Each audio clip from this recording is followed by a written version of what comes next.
हाय, तर आज आपण बघूयात की पिशवी साफ कशी करतात.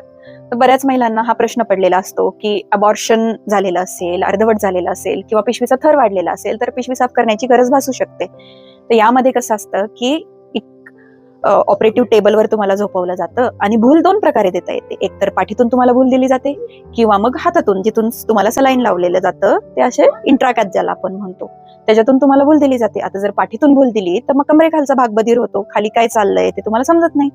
आणि जर हातातून भूल दिलेली असेल तर पूर्ण झोप येते तुम्हाला. शक्यतो एक 10 ते 15 मिनिटाची प्रोसिजर असते. तुम्हाला एकदा भूल दिली की तुम्ही झोपी जाता. बाकी पिशवीच्या ज्या तोंडाशी त्याच्यातून चमच्यासारखं इन्स्ट्रुमेंट घातलं जातं आणि ते खरवडून घेतलं जातं, ज्याला आपण मेडिकल भाषेत क्युरेट असं म्हणतो. 15 मिनिटानंतर भूल उतरल्यानंतर तुम्हाला आपोआप जाग यायला लागते आणि तुम्ही तोपर्यंत वॉर्डमध्ये नॉर्मल तुमच्या बेडवर शिफ्ट झालेले असता. ते क्युरेटिंग केल्यानंतर पिरियड्स मध्ये जसं तुमचं पोटात दुखतं, थोडीशी कळ येते, तसं एखाद दुसरा दिवस दुखतं. ते पेन पण खूप जास्त नसते, बिअरेबल पेन असते. त्यामुळं पिशवी साफ करायला जर डॉक्टरनी सांगितलं तर बिलकुल घाबरायचं नाही. नॉर्मल हार्डली 10 ते 15 मिनिटाची प्रोसिजर आहे. मी डॉक्टर पूनम, तुमची घरची गायनॅक. शिकत राहा, काळजी घेत राहा.